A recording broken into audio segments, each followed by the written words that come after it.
विकासनगर के हरवटपुर में रविवार को राज्य में सशक्त भू कानून लागू करने की मांग को लेकर उत्तराखंड राज्य आंदोलनकारी मंच द्वारा एक बैठक की गई। बैठक में वक्ताओं ने कहा कि राज्य के जल जंगल जमीन पर बाहरी प्रांतों से आए लोगों को साजिश के तहत कब्जा दिया जा रहा है।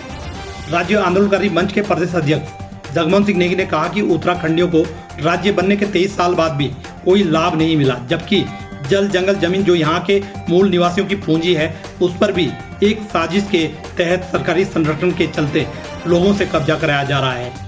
इतना ही नहीं, उन्होंने यह भी कहा कि सरकारी सेवाओं में भी स्थानीय युवाओं को रोजगार न देकर बाहर से आए हुए लोगों को सरकारी सेवाओं में नियुक्तियां दी जाती रही है। इन समस्याओं के समाधान के लिए से एक सशक्त भू कानून लागू किया जाना नितांत आवश्यक है। मंच के नगर अध्यक्ष राकेश अमूल्य ने कहा कि राज्य के पर्वतीय भूभाग पर जिस प्रकार से बाहरी लोगों की बसावटें लगातार बढ़ रही है, उससे उत्तराखंड की संस्कृति और पहचान को खतरा पैदा हो गया है। बैठक की अध्यक्षता कर रही राज्य आंदोलनकारी उर्मिला शर्मा ने कहा कि राज्य की मूल संस्कृति को बचाने के लिए राज्य आंदोलन की तर्ज पर ही एक और आंदोलन शुरू करने की जरूरत है, जिसकी शुरुआत 9 अगस्त को क्रांति दिवस पर परेड ग्राउंड से की जाएगी। राज्य आंदोलनकारी और राज्य हितैषी प्रदेश की मूल संस्कृति को बचाने के लिए आंदोलन का बिगुल फूकेंगे। बैठक में प्रदीप कुकरेती, लक्ष्मी दत्त मिश्रा, रामलाल कंडूड़ी, श्रीदेव बहुगुणा, मनीष रावत, दिनेश भारद्वाज, संतोष रावत, आशा गुप्ता, नीलम पुरोहित आदि दर्जनों कार्यकर्ता और राज्य आंदोलनकारी मौजूद रहे। आइए ले चलते हैं आपको इस बड़ी खबर की ओर। उद्देश्य है भू कानून और मूल निवास पर, उस पर हमने आज यहाँ पर ये मीटिंग आहूत की है। हमने जो पहले लड़ाई लड़ी थी, जल जंगल जमीन, ये सब भू कानून के अंतर्गत आती है और वो हमें दूर दूर तक कहीं से दिखाई नहीं दे रही है। आज राज्य बने हुए 22 साल पूरे हो गए, 23वां साल लगा, मुझे कहीं भी ये दिखाई नहीं दे रहा कि कहीं हुआ है कुछ।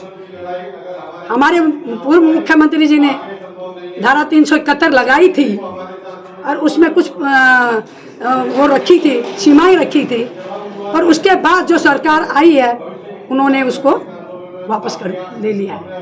अब हमें एक और लड़ाई है लड़नी पड़ रही है भू कानून को लेकर।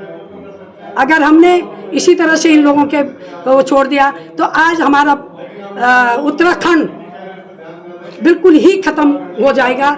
कहीं पर भी जहाँ पर भी होगा, बाहर जल एक से एक रिसोर्ट बने हुए हैं, दुनिया भर के बाहर के लोगों ने ऊपर पहाड़ों में भी कब्जा करना शुरू कर दिया है।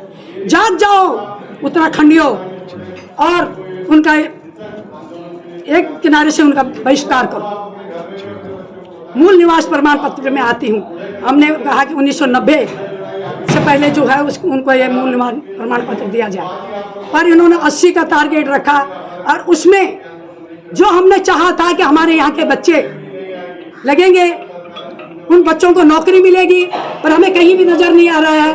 वो मातृशक्ति आज उनको ललकार रही है कि अगर आपने इस तरह से किया तो पहले जैसे 1994 जैसे स्थिति यहाँ पर आ जाएगी। ये मैं कह रही हूँ। और मैं चिन्हीकरण के लिए क्या, चिन्हीकरण को लेके भी मैं ये बोल रही हूँ कि सभी सरकारों ने हमें लॉलीपॉप दिए और सन 1914 को चिन्हीकरण के बाद कोई चिन्हीकरण नहीं हुआ है और हमें बरगलाया जा रहा है। समिति बनाई जा रही है, मीटिंगें लगती हैं। अभी सन 21 में 31 तारीख की लास्ट डेट दी थी, पर उसके बाद भी उन्होंने उसको कभी बोला कि घायल होएंगे, कभी बोला कि जो घायल हुए जो जेल गए, और जो जैसे कि कटिंग की जो हम लोगों की वो थी उन्होंने वो भी नकार दी। उसके बाद जो समिति बनी है जिन्होंने कि वहाँ पर नेतृत्व दिया है, उन्होंने लिख के भी दिया, स्टाम्प पेपर पे भी दिया, उसके बाद भी कुछ नहीं हो रहा है। शर्म आनी चाहिए इनको। हमको जिस तरह से ठगा जा रहा है, हम उसका घोर विरोध करते हैं। मेरा नाम गोविंद बिष्ट है। मैं पहले ढालीपुर में था, ढालीपुर का मेरा एजेंट हरवटपुर में, देहरादून रोड हरवटपुर में, और 4 दफे मेरी अलग इंक्वायरी आ चुकी है। तो मामला कुछ भी हल नहीं हुआ और कागज मैंने सारे जमा कर दिए। अभी तक पेंशन कुछ नहीं, कागज पर कुछ नहीं। सब मेरे सब जो अलग के कागज थे सब इंक्वायरी में आ चुके हैं, लेकिन कुछ भी नहीं, हल नहीं हुआ। क्या मांग करते हैं सरकार? मेरा नाम था गोविंद सिंह, सनब स्वर्गीय लाल सिंह। मेरे पास कागज भी जमा कर। सरकार से क्या मांग है आपकी? सरकारी मांग है, जैसे उत्तराखंड हमारे उत्तराखंड में हम संघर्ष किया, वही हमारी मांग थी, सबको रोजगार मिले और गरीब लोग सबको रोजगार मिले, जिनको पेंशन नहीं पेंशन हमें 80 में पेंशन मिल जाए, ये हमारी सबको मांगे हैं। पहले तो हम उत्तराखंड की मांग थी कि सड़कों पर घूमते रात दिन पर टहलते रहे, सब लोग हमारी बेइज्जत करते रहे, लेकिन हमने खूब बर्दाश्त किया। आज अनदेखी की जा रही है आप लोग। बस ठीक है, और क्या कर सकते हैं, वही तो है। जी क्या समस्या है आप लोगों की? मेरी समस्या यह है कि हमारे क्षेत्र में जो है आए दिन जो है लड़कियों को छेड़ा जाता है, लेडीज़ को छेड़ा जाता है।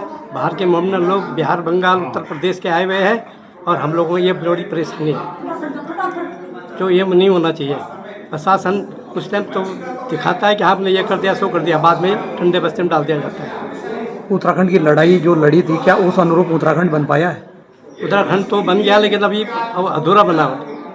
अधूरा ऐसा है कि बिहार से आके उठा रहे, हम लोग यहाँ के ऐसे रह गए, हमारे लड़के वैसे ही घूम रहे। तो भू कानून को लेके आज आप लोग यहाँ बैठे हैं। जी हाँ, तो भू कानून कैसा होना चाहिए? भू कानून जो है उसका जैसे हिमाचल में है, ऐसी टाइप का होना चाहिए।